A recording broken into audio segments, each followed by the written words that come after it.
வச்சான். இந்த சவுத் இந்தியாவில் பார்த்தீங்கன்னா தெரியும், இந்த தெலுங்கு, அப்புறம் தமிழ் பீப்புள், கர்நாடகா பீப்புள், அப்புறம் இந்த கேரளா பீப்புள்லாம் பார்த்தீங்கன்னா எந்த ஒரு சிவன் கோயிலோ இல்லை சாமி கோயிலோ இருந்துச்சுன்னா அங்கே அவ்வளோ சிறப்பாக இருக்கு, இறைவனுக்கு உருவம் இருக்கா, அது உருவ வழிபாடு கிடையாது, அறிவின் வெளிப்பாடு. இந்த மூட நம்பிக்கையை இப்போ நம்ம தான் அதை மாற்றி வச்சிருக்கோம். அங்கே போகும்போது ஒரு தன்மை உடம்புல உருவாகுது. அதை நான் பஞ்சகரண சுத்தினே சொல்லுவேன். இப்போ சாதாரண வீட்டில் இருக்கீங்கன்னா காது ஒன்று கேட்கும், மூக்கு ஒன்று நோண்டு பார்க்கும், வெளியே ரோட்டில் போனீங்கன்னா ஆசைப்படுவீங்க. இது மனுஷனோட இயல்பு. கோயிலுக்கு போனால் என்ன பண்ணிட்டான், அதனால இப்படி நீ ஆசைப்படுவேன் பாரு, சூப்பராக ஒரு அழகான ஒரு மனிதரை பாரு, அதான் கடவுள். நீ எப்படி வாழணும்னு ஆசைப்படுறியோ இப்படியாவது வாழ ஆசைப்படுது. அந்த போனே கண்ணு ஃபர்ஸ்ட் அரெஸ்ட் ஆயிடுச்சுங்களா, கண்ணு அரெஸ்ட் ஆன உடனே மூக்குக்கு நல்ல வாசனை இருக்கும். இந்த கை ஆட்டோமேட்டிக்காக என்ன பண்ணும், அந்த தொட்டு பண்ணுறது, டேஸ்ட்டுக்கு அந்த தண்ணி, இது பஞ்சகரண சுத்தின்னு சொல்லாம. இப்போ இதை செய்ய வேண்டிய நிலைமை என்னன்னா, இதெல்லாம் செஞ்ச உடனே அந்த டைம்ல மனசு அலைப்பாயாமல் இருக்கும் போது ஏதாவது நினைச்சிங்கன்னா அது உங்களுக்கு திரும்பி நடக்கும். இப்போ நம்ம அப்படியே போகிறோம், போறதில்லை. இது நீங்க கோயிலுக்கு அப்போ டெய்லியும் போனோமா கிடையாது, பழகிறதுக்கு கோயில் போனீங்க, டெய்லியுமே கோயில் போன அவசியம் இல்லை. இது ஏன் போனோம்னா சில தன்மை தேவைப்படுது. இப்போ ஒருத்தர் அடிபட்டிருக்காரு ரோட்ல, நம்ம இருக்க ரத்தம் வீணாகுது, என்ன பண்ணுவீங்க நீங்க? அவருக்கு உடனே இதுவே ஹாஸ்பிட்டல் இயல்பு தானே. இப்போ ஹாஸ்பிட்டல் எடுத்துட்டு போனா நீங்க என்ன பண்றீங்க, ரத்தம் எடுத்து போன அடுத்து அப்படியே வாயில ஊத்துறோம், எடுத்துக்க முடியுமா?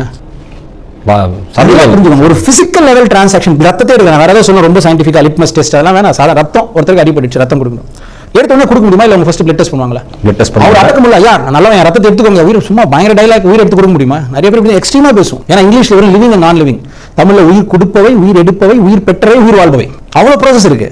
இப்போ இந்த ரூம் கிளீன் பண்ணாம விடுறாங்க 4 நாள், இங்க என்ன வரும்? ஒரு துர்நாற்றம் வரும். அடுத்து என்னெல்லாம் பார்க்க முடியும்?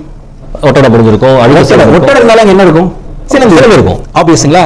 அப்போ சிலந்தி எங்க இருந்து வந்துச்சு? இந்த இயற்கை உங்களுக்கு சொல்லுது, வாயுவது வழியின்றி தவிக்கையில் அங்கு படையெடுப்பது சிலந்தி. அவன் உனக்கு சொல்றான், அதே தம்பி நீ ரூமை கிளீன் பண்ணல, அது கொஞ்சம் ஓப்பன் பண்ணா போயிடுன்னு. இந்த கருப்பாம்பூச்சி நம்ம வீட்டில் எங்க பார்த்திருப்போம்? சில வீட்டில் எல்லா வீட்லையும் பார்ப்போம். கிச்சன்ல ரொம்ப அதிகம், கிச்சன்ல ரொம்ப அதிகம். அதுவும் கிச்சன்ல எங்க? அந்த அடுப்பு இருக்கிற இடத்துலயே, அடுப்பு இருக்கிற இடத்துல பாருங்க. இப்ப நீங்க தானே சொன்னீங்க, இதை பாருங்க, நம்ம வேதம் எப்படி சொல்லுது, வெப்பமதி இருட்டில் தேங்கி இருக்கையில் இருப்பான் அங்கு கருப்பான். ஆஹா, இது நீங்க உருவாக்க தேவையில்லை, இதுதான் விதி. கருப்பாம்பூச்சி வரணும் நீங்க ப்ரே பண்றீங்க, லைட் போட்டோம் வராது, லைட் போட்டாலும் வராது. ஆனா வெப்பமதி இருட்டில் தேங்கி இருக்கையில், the presence of darkness, lack of circulation of heat energy will automatically produce cockroach. இப்போ எங்க இதுதான் உயிர் கொடுப்பவை, உயிர் எடுப்பவை, உயிர் பெற்றவை, உயிர் வாழ்பவை. இந்த செவரு நான் லிவிங்கா? நம்ம ரூம்ல யாருமே இல்ல, நான் லிவிங் செவர்ல எப்படி ஒரு லிவிங் ஸ்பைடர் வந்துச்சு? ஒரு தண்ணியை திறந்து வைக்கிறீங்க, அது ஒரு க்ளோஸ்ட் சர்க்கிள்ல ஒரு தண்ணியை திறந்து வைக்கிறீங்க. தண்ணி லிவிங் திங்கா நான் லிவிங் திங்கா? as per the western philosophy நான் லிவிங். ஆனா தமிழ்ல பாருங்க உயிர் கொடுப்பவை. எப்படி உயிர் கொடுப்பவை? குடிச்சா மட்டும் கிடையாது, தண்ணியை திறந்து வைக்கிறீங்க, 4 நாள் திறந்து இருக்க தண்ணியில என்ன வரும்? தூசலா இருக்கும், அதுல சில கிருமிகள்லாம் இருக்கும், அடுத்து என்ன வரும்? கொசுவே வந்துரும். அப்ப கிளாஸுக்கு உயிர் இல்ல, தண்ணிக்கு உயிர் இல்ல, எப்படி ஒரு உயிர் கொடுத்தாங்க சுத்துது புழு? அப்ப அந்த தேங்கின தண்ணியில கொசு வரும்னு இயற்கை சொல்லுது. அப்ப மனசுல தேங்கின எண்ணம் பயமா மாறுது. இந்த பாயிண்ட் புரியுதுங்களா? இப்ப இந்த ரத்தத்துக்கு வரேன், ஏன் குருஜி அதையும் கனெக்ட் பண்ணிக்கங்க. எல்லாமே கடவுள் படைப்புல ஒரு விதிதான், ஒரு தர்மம் தான்.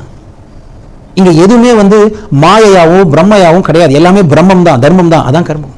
இப்ப ரத்தம் கொடுக்கணும்னா அந்த பிளட் குரூப் என்னன்னு பார்க்கணும், அப்புறம் இந்த வெயின்ல இருந்து எடுத்து அவர் வெயின் கொடுக்கணும், இதான ப்ராசஸ். ஆனா ரத்தம் உடம்புக்கு தான் கொடுக்க போறீங்க, அடுத்து வாயில ஊத்தலாமா? வாய்ப்பே இல்லையா? எப்படியா? அப்ப ஏதோ ஒரு கண்டிஷன் நீங்க அட்டைன் பண்ணும். இப்ப பார்த்தா அவர் குடிச்சிருக்காரு, அடிப்பட்டவர், ரத்தம் கொடுக்க நான் ரெடியா இருந்தாலும் அவருக்கு இது செல்லுபடி ஆகுமா? இல்லைன்னா கொடுக்க போனவர் குடிச்சிருக்காரு, என்ன சுத்தம், என் குடும்பத்தை காப்பாத்தனையா, நான் நல்லா இருக்கணும், ஆனா ரத்தத்தோட தன்மை அவர் குடிச்சிருக்காரு மோசமா இருக்கு, அவராலையும் கொடுக்க முடியாது. புரியுதுங்களா?